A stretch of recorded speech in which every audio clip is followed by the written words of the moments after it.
So there was this one time when my daughters were about 5 and 7 years of age. We were at a bookstore, and I remember that we were on the floor, and I was reading to them. And then a few minutes into the story, a group of children had joined them on the floor, and I looked over kind of confused. And then a couple of the other children said, keep going, keep going. So it's no surprise that from an early age, we are drawn to stories and storytelling. Because stories help us make sense of the world around us and ourselves.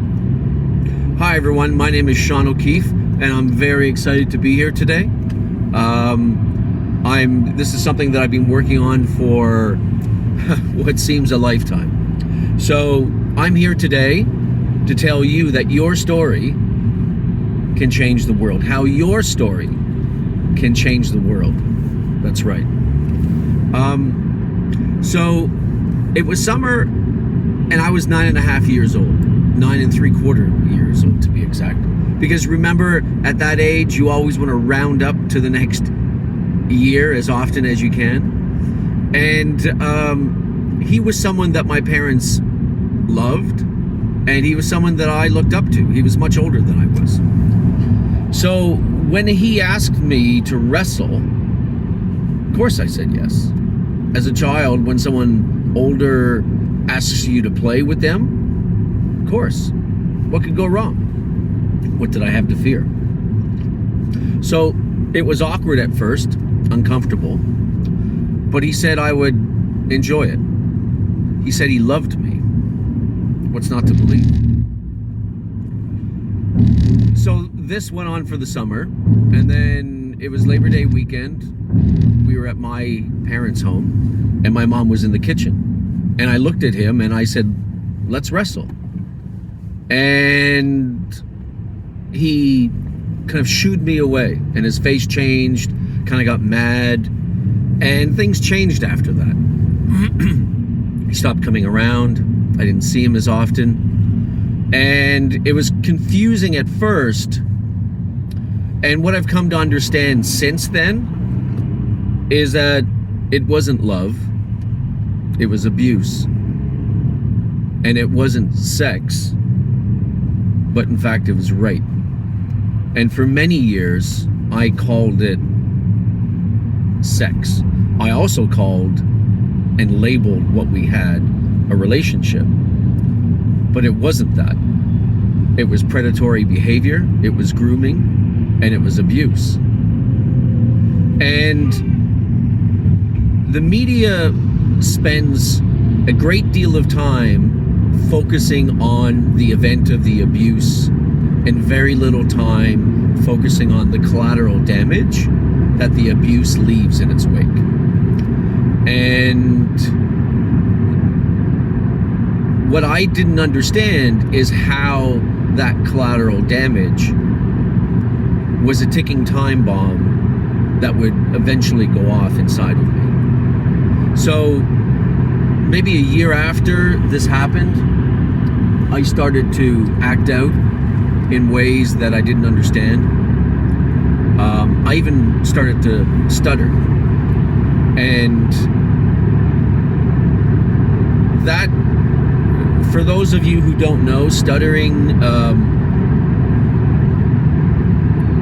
it was as though my voice was being taken away from me. In trying to express myself, there was a disconnect. So when I entered college, the more I read, the better my speaking became and the less I stuttered. So with that connection, I became a ferocious reader. And within a couple years, I had overcome stuttering and become quite adept. I had become quite articulate. I can't even think of the word articulate. And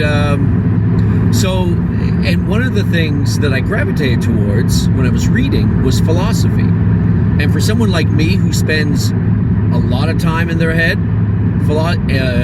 the idea of understanding abstract ideas and principles was pretty much a slam dunk. So one of the other casualties of abuse is the feelings of insecurity, anxiety, and not feeling like I was enough, not that I wasn't good enough, that I was damaged. And one of the ways that I chose to overcome this was to become a people pleaser. And one of the ways that I was a people pleaser is I would wear masks. And as I began my career, I didn't quite know how to make the masks work at first. But then soon enough, I began to understand how to leverage the masks, how to craft different masks to give people what they wanted. So as my career progressed, so did my skill at becoming the good parent, the good father, the good son. So I had masks for each one of these. By the time I hit 40, I was vice president with a Dutch bank, with international travel, expense accounts, responsibility, that whole package. And then tragedy struck. Within probably a year and a half, I lost my son and my father. And that shook my world. And I began to feel myself coming unglued. So I did what I'd done in the past. I hired a business coach and I hired a personal trainer. And the way I look at it now is I went about taking all of those individual masks that I used to wear and I created one big mask. So needless to say, that didn't work. My coping strategies that I'd use to protect myself and keep my secret had turned against me. Life went sideways, my marriage ended, and I moved overseas. Then in 2011, everything came to a head. It was in January, and I found myself in a hotel room in Hong Kong and trying to understand what I was doing there.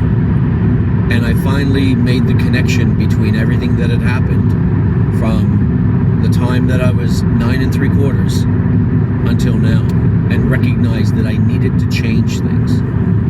But it wasn't just a change. I found myself in a hole, and I was going to have to jump higher than I'd ever done before to get out of it. So I finally found a therapist who specialized in male survivors of childhood sexual abuse.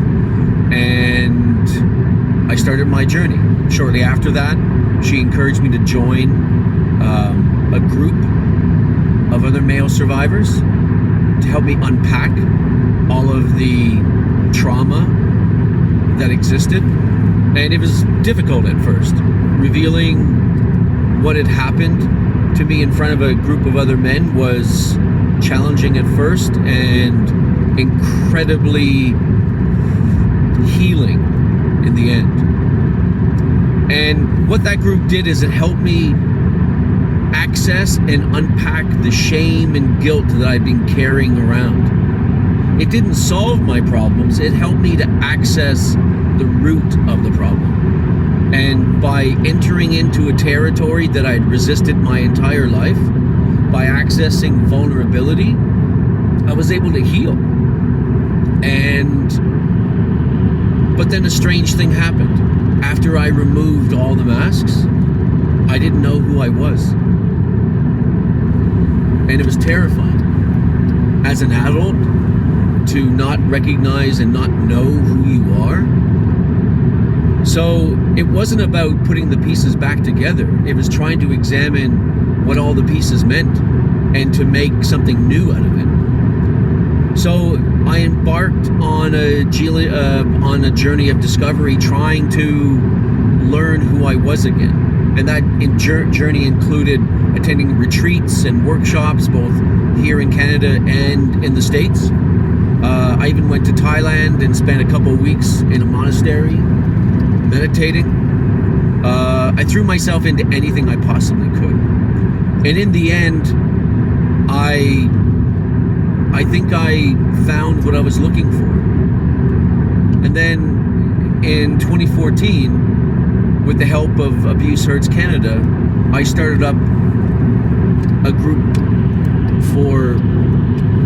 of my own, helping other male survivors of childhood sexual abuse. And then that ran its course. The funding ran out 4 years later, and then in 2018 I approached Family Services of Peel to restart a group that they had many years prior, and that group now continues to run today. Something that I'm incredibly proud of. And then one of the people that I met along the way was an acquaintance of Oprah Winfrey, and she came across a movie called Leaving Neverland, and she was so moved by it that she decided to do a special on HBO for it. So that person, Howard Franken, reached out to me on a Monday, asked if I would be a guest on the show, and then the taping started on Wednesday. And it was during that experience that I felt compelled to move from being a survivor to be more of an advocate. And that has been part of my journey to get me here. And one of the ways that I would express my journey is that during the darkest periods when I didn't know who I was, I turned to the tools and skills that were naturally me. So as something what I would normally do, I created a spreadsheet. And I remember I went through, it was probably over 2 years worth of credit card records. And I correlated that with social media posts because I was looking for trends. I was looking for trends in my behavior. And what I was trying to get to is what moments was I engaged? When did I feel the most authentic? When did I feel the most insecure? And one of the things it taught me was that the power resided in me all along. And that was both liberating and confusing at the same time. So I created an acronym using the word power. P is for persistence. I was determined to overcome this. O is for ownership. Owning my own feelings, my emotions, and owning my own actions.